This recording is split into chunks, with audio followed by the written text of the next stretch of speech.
ada monitor jantung EKG ya, kemudian ada infus pump, siring pump gitu kan.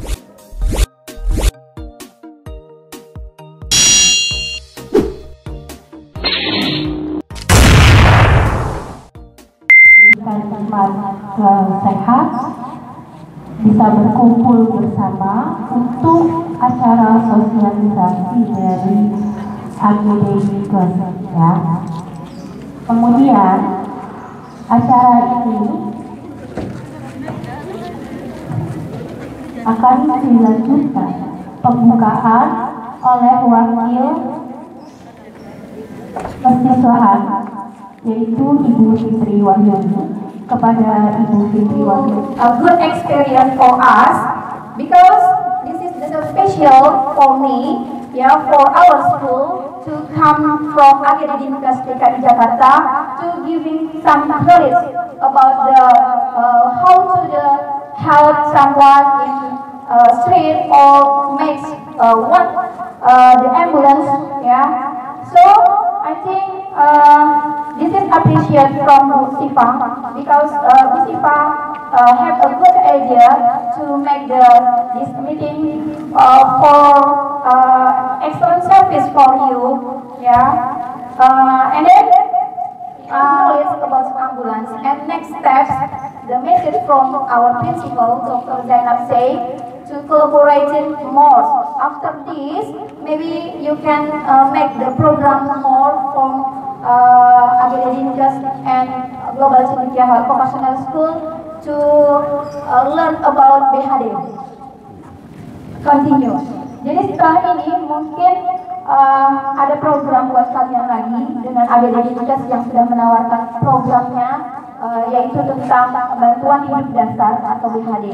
Ya, bagaimana itu sudah harus dimiliki juga untuk tenaga kesehatan di leveling kalian.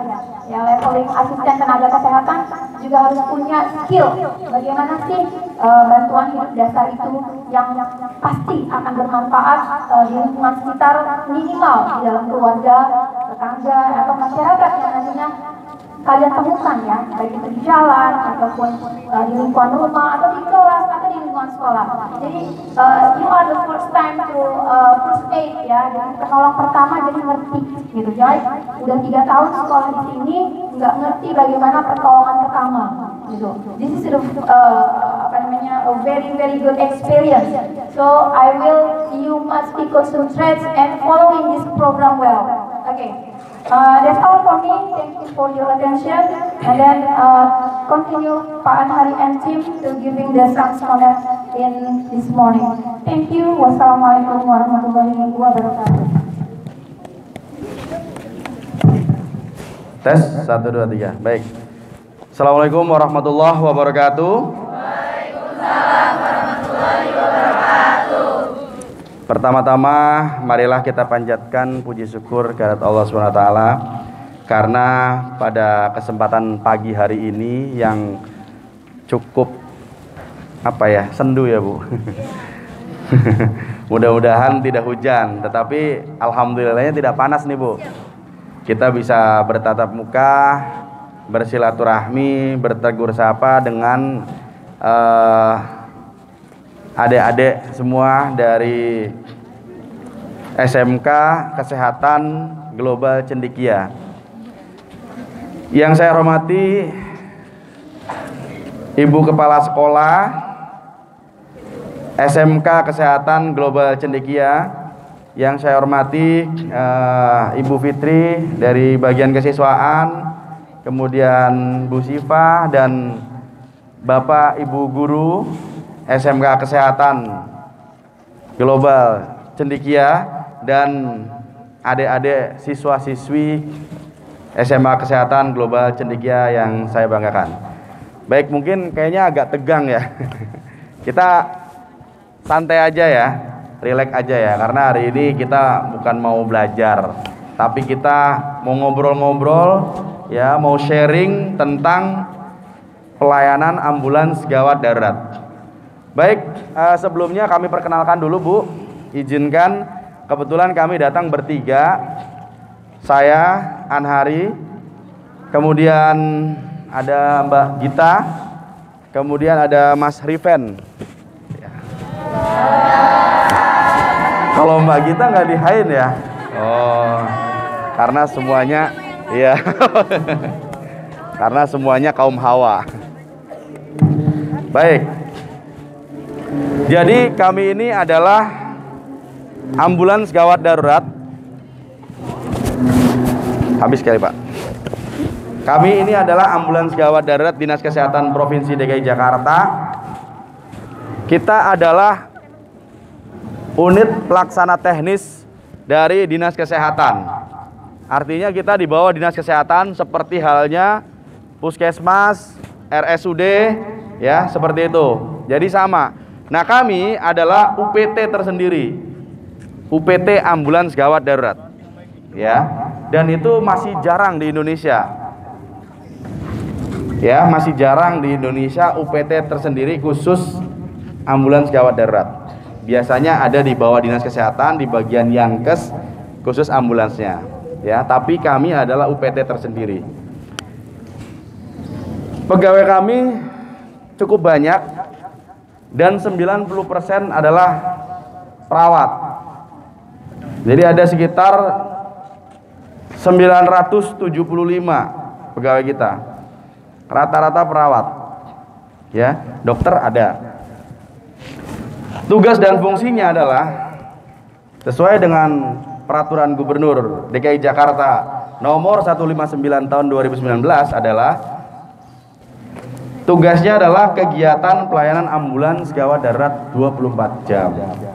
Jadi ketika masyarakat membutuhkan ambulan dari rumah dijemput ke rumah sakit, dari rumah sakit pulang ke rumah, ya, dari rumah sakit ke rumah sakit, ya, seperti itu bisa menggunakan ambulans kita. Nah, adik-adik semua ini kan adalah tenaga-tenaga kesehatan ya, yang insya Allah nanti juga akan lulus menjadi seorang tenaga kesehatan yang profesional. Ya, seperti halnya kita, mungkin adik-adik pernah baru dengar gitu ya tentang kalau bekerja itu paling nggak jauh dari rumah sakit, dari puskesmas, klinik. Tapi kan emang di ambulan ada ya perawatnya, ada petugas kesehatannya, ada. Ya, kalau adik-adik bisa googling gitu ya, otomatis di ambulan di luar negeri ya semuanya seperti itu. Ya, jadi sama. Tugasnya apa? Ya tindakannya sama. Apa?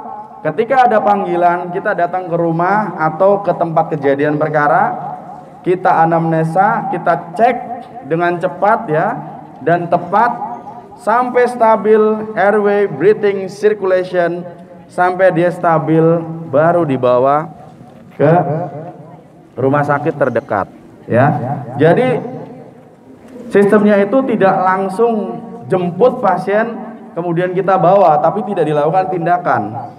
Nah kalau seperti itu apa bedanya dengan angkot dan bajai ya, seperti itu. Kalau ambulan itu adalah kita lakukan tindakan sampai stabil baru kita bawa ke rumah sakit. Ya. Nah, bagaimana cara menghubungi ambulans gawat darurat? Bisa telepon ke 112 dan 119. Ya, 112 dan 119 ya. Atau juga bisa menggunakan aplikasi Jaki. Jaki. Ya. Punya DKI ya, bisa download di App Store atau Play Store. Ya, nanti di-download ya. Kemudian diisi datanya, kemudian di situ ada tombol darurat. Nah, ditekan 3 detik nanti kita akan tersambung di call center kita. Ya, seperti itu. Nanti call center kita yang akan menghubungi si korban atau yang minta tolong tersebut. Ya, kalau 112 dan 119 kita yang menghubungi. Kalau menggunakan aplikasi Jaki itu adalah kita yang dihubungi. Ya, seperti itu. Nah, ambulan kita adalah ambulan yang sudah terstandar. Ada namanya Pergub 120 tahun 2016 tentang standarisasi layanan ambulan dan mobil jenazah. Nah, kenapa ambulan itu harus terstandar? Ada alasannya. Nah, sebelum ngomong standar, apa sih standar? Standar ambulan ini adalah 1. ambulan isinya adalah lengkap. 2, petugasnya harus kompeten. Kalau dia seorang perawat, dia sudah harus pelatihan basic trauma cardiac life support. Kalau dia dokter, dia sudah harus pelatihan ATLS. Jadi untuk di ambulan ini tidak main-main kalau aslinya ambulan, ya. Maaf, bagaimana kalau ambulan yang ada di mungkin ya, maaf, misalkan di lingkungan ada partai ya kan, kemudian RT RW kan kadang-kadang ambulan isinya tulisannya ambulan tapi mungkin belum dilengkapi. Bayangkan coba. Meninggal. Begitu ditanganin, aduh mana nih nggak ada balut cepat, kaca steril ya. Masa pakai kain lap atau kanebo kan nggak mungkin ya. Terus sesek gitu kan, aduh gimana ya ini sesek, nggak ada oksigen, udah buka jendela aja. Jadi kacau kan? Atau kebalikan, mungkin adik-adik sebagai petugasnya yang profesional, tapi alatnya kosong, gimana dong? Begitu mau dikasih oksigen, iya oksigennya mana ini? Nggak ada. Iya. Kemudian kalau alatnya lengkap tapi petugasnya kebalik. Sesek-sesek. Waduh, dikasih apa ya? Ini apa? Nah, jadi standar itu 2. Ya. Petugasnya kompeten dan alatnya lengkap. Nah, itu tujuannya kenapa ambulan harus terstandar. Artinya apa? Ketika ada pasien. Nah, apa tuh? Karena keterlambatan dan penanganan yang tidak tepat. Jadi quick and accurate. Jadi kayak Bu Fitri ya. Iya. Cepat dan tepat. Kalau cepat doang nyampe tapi tidak tepat, juga tidak maksimal, ya. Begitu nyampe di TKP, dia digotong ke pinggiran dengan asal. Ya. Pasiennya bisa meninggal, ya, bisa aja meninggal, ya, karena cedera servikal. Karena di servikal ini adalah ada saraf-saraf pernapasan. Ketika dia ketekuk dalam hitungan menit, pasiennya bisa meninggal, ya, seperti itu ya. Jadi dituntut ambulan itu harus petugas yang benar-benar profesional.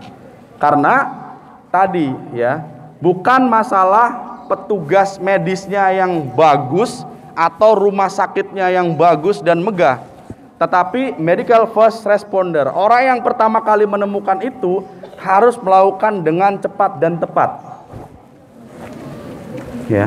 Jadi kalau ada kecelakaan dia harus tangani airway, breathing, circulation, perdarahan, hentikan, berikan cairan infus, kasih oksigen, bawa ke rumah sakit. Jadi harapannya sampai rumah sakit pasien tersebut selamat, ya. Tapi bayangkan kalau dibawa sama maaf misalkan angkutan umum gitu ya, nggak diapa-apain, perdarahan ngalir gitu kan, sampai rumah sakit tenang selama-lamanya.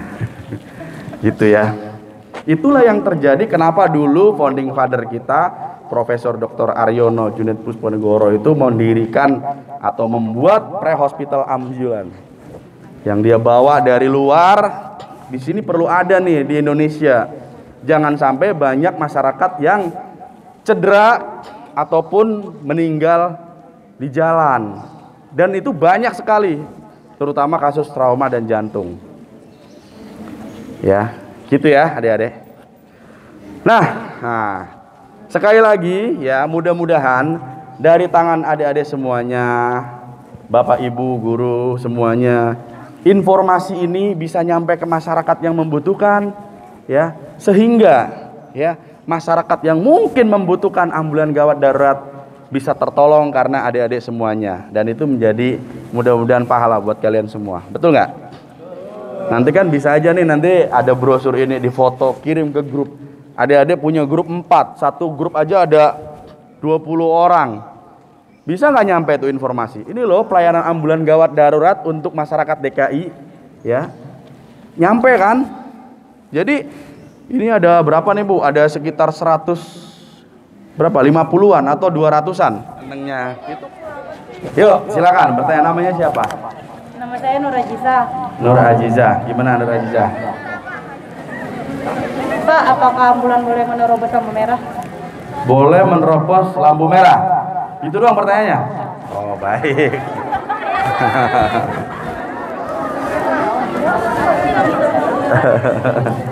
Baik. Jadi sebenarnya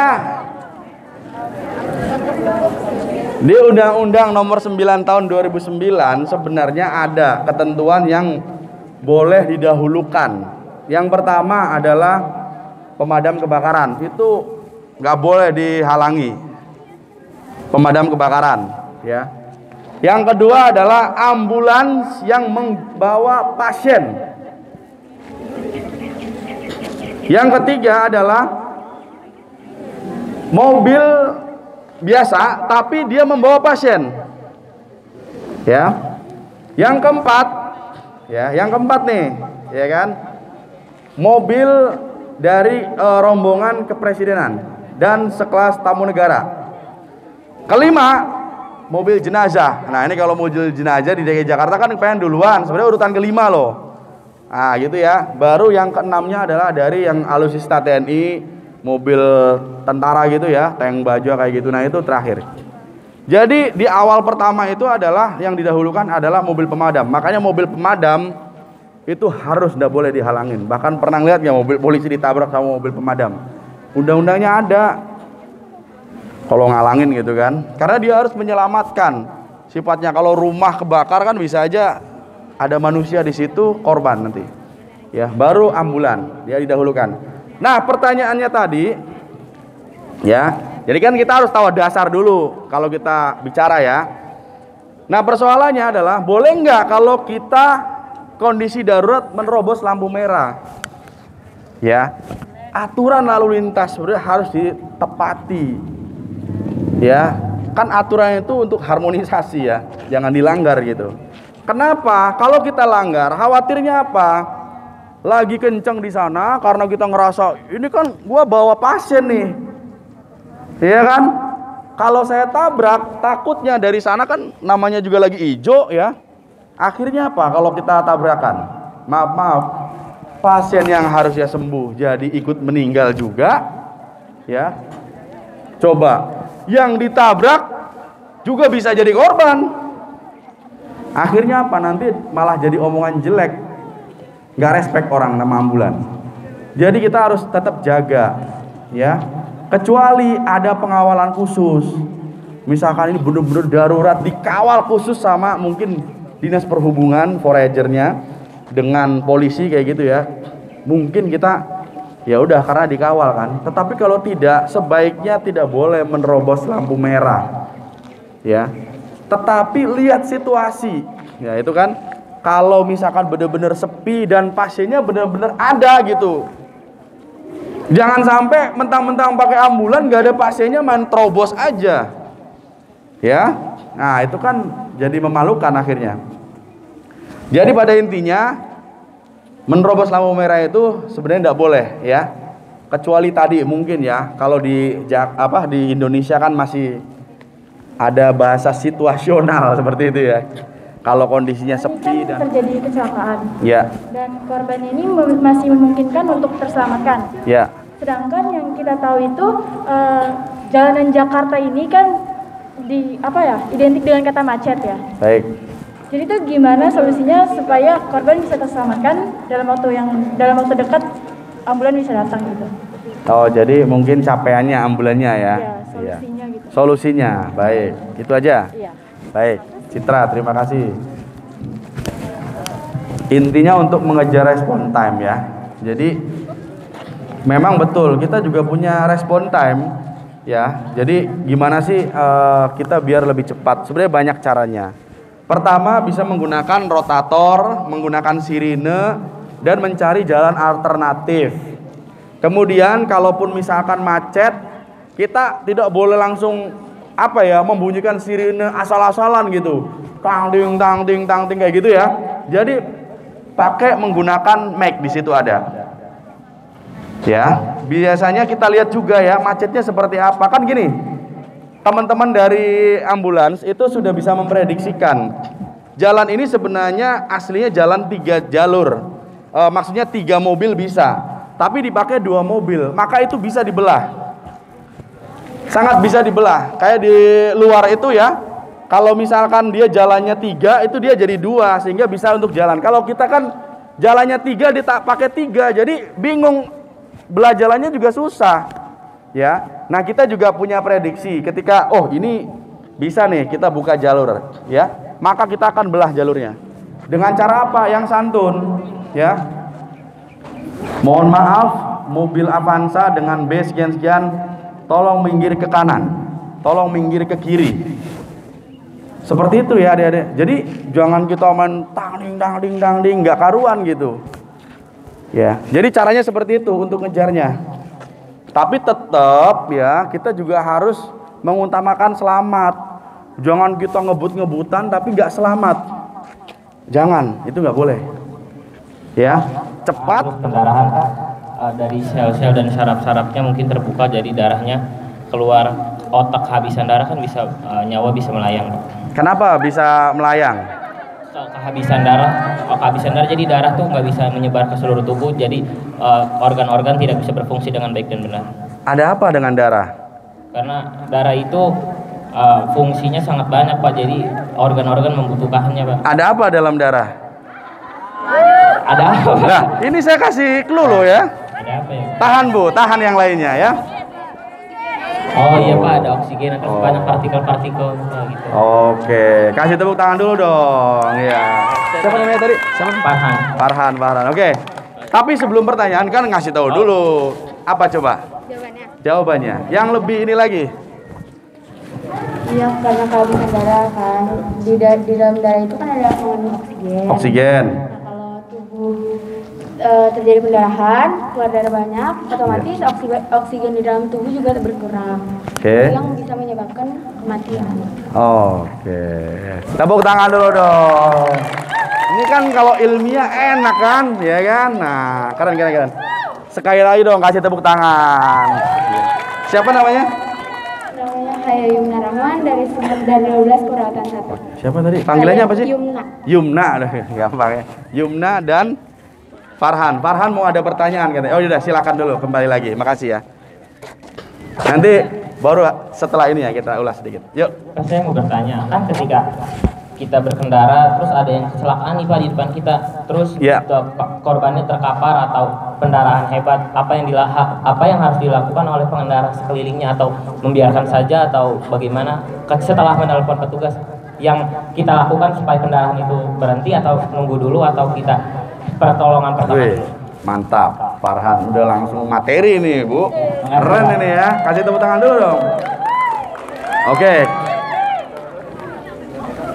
Sebelum ke Farhan ya, apa yang dilakukan oleh warga sekitar kalau terjadi kasus trauma, tabrakan, perdarahan ya.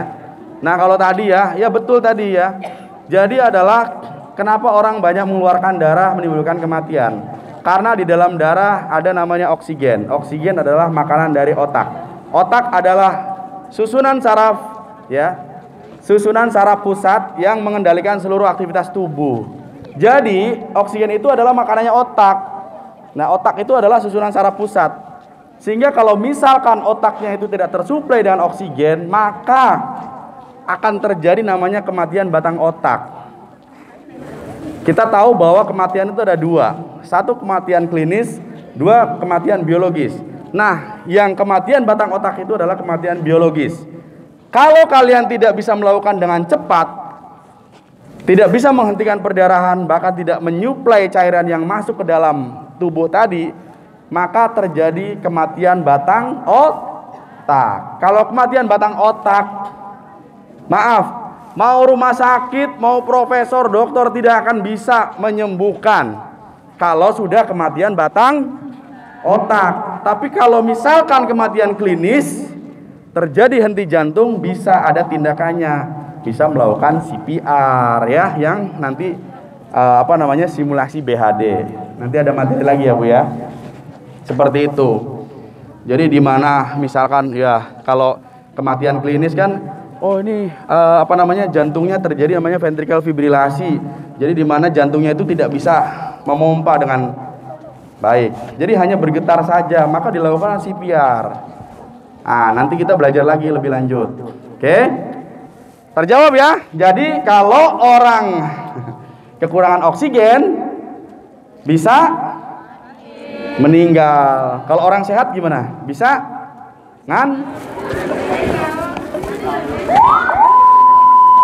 Nah, ini suaranya. Inilah bunyi ambulan yang sesungguhnya. Tapi banyakan ambulan juga sudah pakai seperti ini loh. Ya, kalau pakai ambulan ada yang menggunakannya masih yang lain-lain, berarti masih belum paham. Ya, cukup. Enggak kita. Iya, kan udah jelas lah suaranya ya. Dan itu saya pikir familiar. Nggak ada. Yang lain ada, tapi kita nggak mau ajarkan karena apa? Memang bukan itu standarnya. Dicek respon, berarti dia masih sadar penuh, ya. Kenapa Pak? Aduh sakit nih perdarahan. Kita boleh bantu hentikan perdarahan. Menggunakan apa? Prinsipnya kalau di luar steril, ya, prinsipnya adalah bersih. Hentikan perdarahan menggunakan apapun menurut improvisasi kalian di lapangan. Ya, kalau ngomongin lapangan saya nggak mungkin ngomong balut cepat atau kasar steril dong. Kemampuan kalian berpikir untuk menghentikan perdarahan bisa menggunakan kain atau apapun yang bersih. Yang penting hentikan perdarahan tersebut. Sudah berhenti, baru kita telepon ambulan atau panggil bantuan dulu. Mas, temenin saya dong. Ya, seperti itu ya. Kemudian baru kita panggil bantuan, ya. Ambulan datang. Jadi selama ambulan datang sambil kita melakukan penanganan penghentian perdarahan kayak gitu. Kemudian kalau dia ada tanda-tanda patah tulang leher, kalian boleh jangan sampai diperbolehkan untuk menggotong pasien tersebut atau membawa pasien tersebut asal.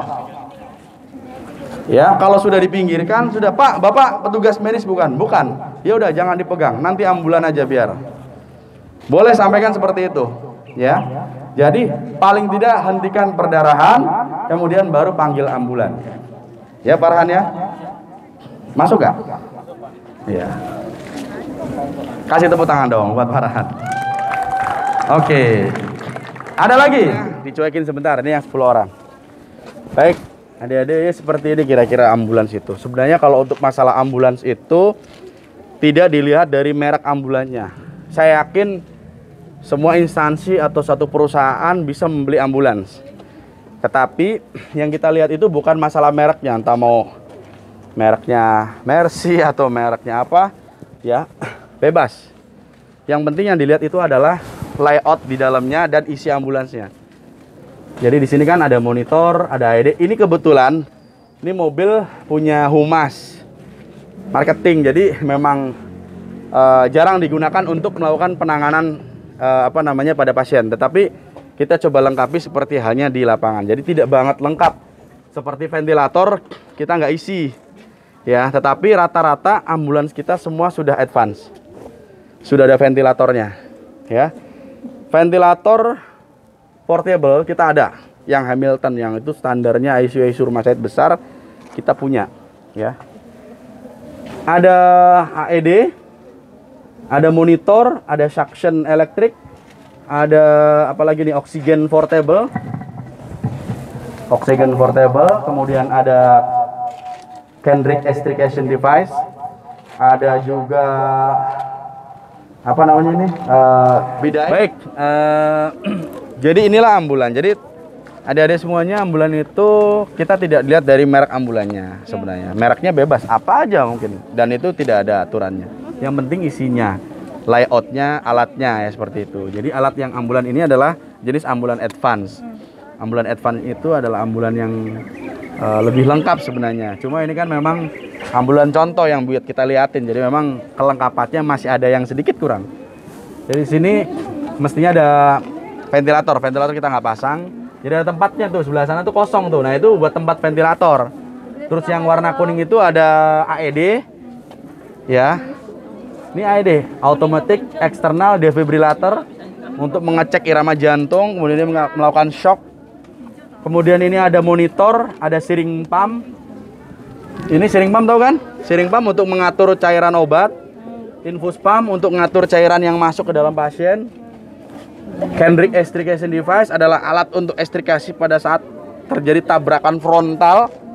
Ini kita ada splint untuk balut cepat. Pernah ngalamin? Ya harus siap. Bahkan kita ya tidur di ada apa adanya. Waktu di Aceh itu kita ambulan bawa ke sana sekitar 10 unit ambulan. Gitu ya. Jadi ya nanti pilihan kalian mau kerja di mana. Yang jelas terus terang saya sangat suka di emergency karena udah 18 tahun. Basic saya sama perawat. Penugasan dari Sabang sampai Merauke.